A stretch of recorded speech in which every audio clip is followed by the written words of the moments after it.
আসসালামু আলাইকুম প্রিয় শিক্ষার্থী বন্ধুরা, এবছর যারা এইচএসসি পরীক্ষা দিবা তোমাদের প্যারাগ্রাফ নিয়ে যাদের টেনশন একদম 100% কমন নিয়ে এসেছি সাজেশন। জাস্ট এগুলোর ভিতর থেকে মাত্র আমি কয়টা প্যারাগ্রাফ আনছি জানো? 18টা। বাট তোমার কাছে মনে হবে এটা কোনো সাজেশন হলো? 18টা থেকে 18টা শিখতে হবে না, তোমাকে শুধুমাত্র 3টা প্যারাগ্রাফ শিখতে হবে, 3টা প্যারাগ্রাফ। ঠিক আছে? সো ভিডিওটা ধৈর্য সহকারে একটু দেখো। এই 18টাকে আমি 3টা বানিয়ে দেবো। কেমনে বানিয়ে দিব? এই পাবেল স্যার, জাস্ট টেকনিকটা বুঝো পাবেল স্যার।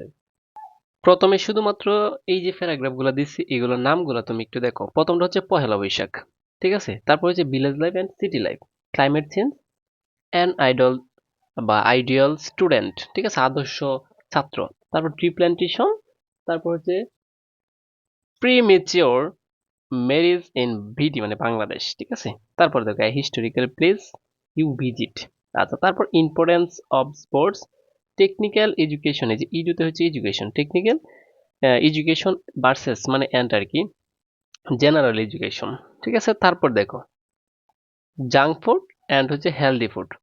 তারপর use and abuse of internet, globalization and modern technology, price hike, deforestation, environment pollution, climate change আবার লিখলাম, ঠিক আছে? Drug drug addiction, root accident. এখন এই যে 18টার মধ্যে এখন আমি যেগুলা মার্ক করব এগুলো হচ্ছে এক ধরনের।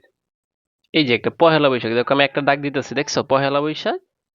তারপর আইডিয়াল স্টুডেন্ট, তারপর হচ্ছে ট্রি প্ল্যান্টেশন, ঠিক আছে? Historical place. আচ্ছা, তারপর হচ্ছে ইম্পর্টেন্স। দেখো কয়টা, জাস্ট আমি একটু দাগ দিয়ে যাচ্ছি, এগুলো একটা শিখলে হয়ে যাবে। হ্যাঁ, এই জন্য বলছে যে 3 ধরনের শিখবা শুধুমাত্র। আচ্ছা, আর কোনটা থাকে? আচ্ছা, এখানে 1 2 3 4 5, এই যে 5টা দিলাম, এই 5টা হচ্ছে এক ধরনের, মানে এগুলো হচ্ছে নেগেটিভ না, এগুলো হচ্ছে ইম্পর্টেন্ট এবং হচ্ছে পজিটিভ দিকের, ঠিক আছে? আচ্ছা, তারপর এখন আমি যেটা দেখবো, এই যে দেখো village life and city life একটা।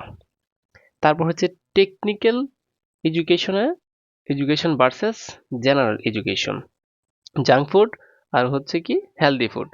আচ্ছা, তারপর অ্যাবিউজ ইন্টারনেট আর হচ্ছে কি অ্যাবিউজ আর হচ্ছে ইউজ মানে ভালো ব্যবহার আর খারাপ ব্যবহার ইন্টারনেটের। তারপর গ্লোবালাইজেশন অ্যান্ড মডার্ন টেকনোলজি। এখন কয়টা হয়েছে দেখো, এই যে এখানে দিলাম এইগুলা।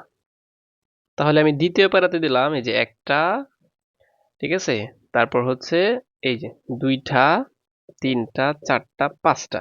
এই পাঁচটা হচ্ছে এক ধরনের কি জানো? এটা হচ্ছে তুলনা, একটার সাথে আর একটা তুলনা। যেমন ভিলেজ লাইফ আর সিটি লাইফ তুলনা করবা, আর হচ্ছে টেকনিক্যাল এডুকেশন আর জেনারেল এডুকেশন এটা জাস্ট তুলনা করবা। জাঙ্ক ফুড আর হেলদি ফুড তুলনা করবা। ইন্টারনেটের এই সুবিধা আর অসুবিধাটা কি তুলনা করবা। তারপর হচ্ছে গ্লোবালাইজেশন আর মডার্ন টেকনোলজি, এই দুইটা তুলনা করবা। ঠিক আছে? এইটা হচ্ছে এক ধরনের প্যারাগ্রাফ। জীবনে তুমি যত পরীক্ষা দিবা এইগুলো থেকে কমন পড়বে। জাস্ট আজকের টেকনিকটা শুধু বুঝো, শুধু সাজেশন না, তোমাকে আমি টেকনিকও শিখিয়ে দিচ্ছি কিভাবে কিভাবে পড়বা তুমি। বাকি যেগুলো আমি দিলাম, ঠিক আছে, deforestation, climate change, road accident, dark reduction, এগুলো প্রত্যেকটা হচ্ছে কি যেন প্রবলেম সম্পর্কে। মানে বাকি আছে কয়টা দেখো তো, এই যে একটা, দুইটা, তিনটা, চারটা, পাঁচটা, ছয়টা, সাতটা, বাকি আছে সাতটা।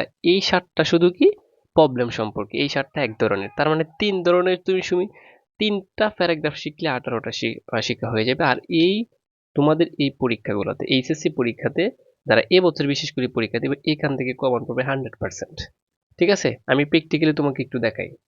এই যে দেখো, এই পহেলা বৈশাখ আর হচ্ছে ভিলেজ লাইফ আর সিটি লাইফ, এটা কিন্তু ঢাকা বোর্ড 2000, এই যে ঢাকা বোর্ড 2024 আসছে, এই দুইটা, ঠিক আছে? এরপরে এই যে প্রাইস হাইক, এটা মাইমেসিং বোর্ড থেকে শুরু করে মানে প্রত্যেকটা বোর্ডের আসেই। বরিশাল বোর্ড, মাইমেসিং বোর্ড 2024 আসছে এটা। তার মানে তোমাকে আমি বলি, এখানে আমি যেগুলো দিয়েছি সবগুলো যে কোনো না বোর্ডে আসছে, কোনো না কোনো একটা বোর্ডে আসছে, আসুক, কোনো প্রবলেম নেই। বিষয় হচ্ছে তুমি এখান থেকে 100%, 100% কমন পাবা, 100% আমি বলে দিচ্ছি। এর বাহিরে আর প্যারাগ্রাফ পড়তে হবে না। কিন্তু এখন স্যার একটু টেকনিকে শর্ট করে দেন, আমি তোমাকে শর্ট করে দিচ্ছি। শুধুমাত্র এই যে যেমন জাঙ্ক ফুড আর হচ্ছে হেলদি ফুড, এটা জাঙ্ক ফুড আর হেলদি ফুড সম্পর্কে জানবা, তারপর তুলনা করবা তুমি। তারপর এডুকেশনে যে টেকনিক্যাল এডুকেশন আর হচ্ছে জেনারেল এডুকেশন, জাস্ট এটা তুলনা করবা, ঠিক আছে? এই দুইটা তুলনা, মানে তুলনা হচ্ছে এক ধরনের, আর হচ্ছে পজিটিভ আর একটা হচ্ছে নেগেটিভ। এখন তোমাকে আমি একটা টেকনিক বলি, দেখো। এই যে প্রাইস হাইক সম্পর্কে তোমার ফুলটাই শিখতে হবে না, সে ফুলটাই শিখতে হবে, মানে এটা থেকে মাত্র 3 থেকে 5টা লাইন শিখবা প্রথম। প্রত্যেকটা প্যারাগ্রাফ থেকে আমি এভাবে বলি 3 থেকে 5টা লাইন শিখবা শুধু প্রবলেমের। তারপর আমার একটা নিয়ম আছে, আমার ইউটিউব চ্যানেলে দেওয়া আছে, ঠিক আছে? এই নিয়মটা জাস্ট শেষে বসিয়ে দিবা, অটোমেটিক ভাবে হয়ে গেছে। তার মানে তুমি হচ্ছে 3টা প্যারাগ্রাফ শিখে 100% কমন পাইতেছো। আর তোমাদেরকে একটা সুখবর দিয়ে দিই, আমাদের কোর্সে যদি ভর্তি হতে চাও, এই নাম্বারে হোয়াটসঅ্যাপ আছে, হোয়াটসঅ্যাপে যোগাযোগ করতে পারো। তুমি কি কি পড়তে পারবে একটু বুঝো। আমার টেকনিক হচ্ছে বাংলা সেকেন্ড পার্ট, তারপর English first part second part, আর হচ্ছে আইসিটি ফুল কোর্স মাত্র 610 টাকা। মাত্র কি 610 টাকায় একদম পরীক্ষার আগ পর্যন্ত পড়বো, অর্থাৎ 6 থেকে 7 মাস পড়বা শুধু। ঠিক আছে? আর যাদের ইংলিশ সমস্যা, আমি 100% তোমাদেরকে এমন গ্যারেন্টি দিচ্ছি, অন্ততপক্ষে আমার কোর্সে ভর্তি হলে অন্য কোথাও আর প্রাইভেট পড়তে হবে না। জাস্ট আমার ভিডিওগুলো দেখবা, 100% পাস করবা ইনশাআল্লাহ, যদি আমার উপদেশগুলো মানো জাস্ট। ঠিক আছে? দেখা হবে তোমাদের সাথে অন্য একটা সাজেশনের ভিডিওতে।